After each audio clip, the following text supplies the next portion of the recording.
বিসমিল্লাহির রহমানির রহিম। ইউরোপ বা ফার্স্ট ওয়ার্ল্ড কান্ট্রিগুলোতে যে হিউজ পরিমাণ ব্যাংক স্টেটমেন্ট থাকলে কি ভিসা হয়? দেখা গেল 1 কোটি টাকার ট্রানজাকশন দেখালো, আরেকজন তার ট্রানজাকশন কেবলমাত্র 5 লাখ টাকা উদ্ধৃত রইল, তার ভিসা হয়ে গেল।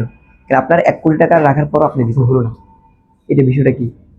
মূলত ফার্স্ট ওয়ার্ল্ড কান্ট্রিগুলো তারা আপনার টেন ট্যাক্স এবং ব্যাংকের সাথে তারা একটা মিল দেখে গভীরভাবে, তারা ওই জায়গা থেকে যদি আপনি ঠিক রাখতে পারেন আপনার ভিসা, ওরা 100% ওরা আপনার ভিসা দিয়ে দিবে।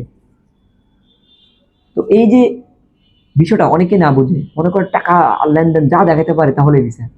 ওরা মূলত দেখে যে আপনার অ্যাকাউন্টে আপনার হোক 30,000 টাকা ঢুকতেছে, বেরোচ্ছে, মাস শেষে আপনার 2-3 লাখ টাকা সেভিংস থাকতেছে।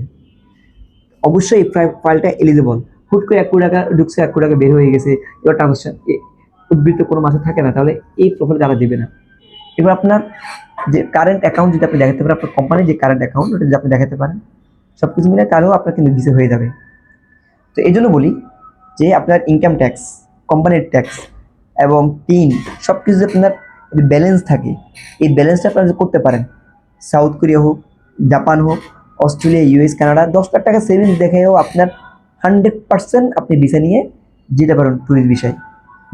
তো এই জন্য বলি যে একটা মানে ট্রাভেলের জন্য অনেক এজেন্সি কাজ অনেক আছে, কিন্তু আসলে সবাই সব কাজ করতে পারে না। কাজ করার জন্য অনেক কিছুই লাগে, অনেক সিস্টেম লাগে। তো এই জন্য বলি আপনারা যখন কোনো দেশে ভ্রমণ করবেন, আপনার টিন ট্যাক্স, অ্যাকনোলেজমেন্ট, আপনার ইনকাম ট্যাক্স সব কিছু ঠিকঠাক মতো রাখতে পারেন, মনে হয় আপনি কোথাও আটকাবেন। আজকে এই পর্যন্ত, আল্লাহ হাফেজ।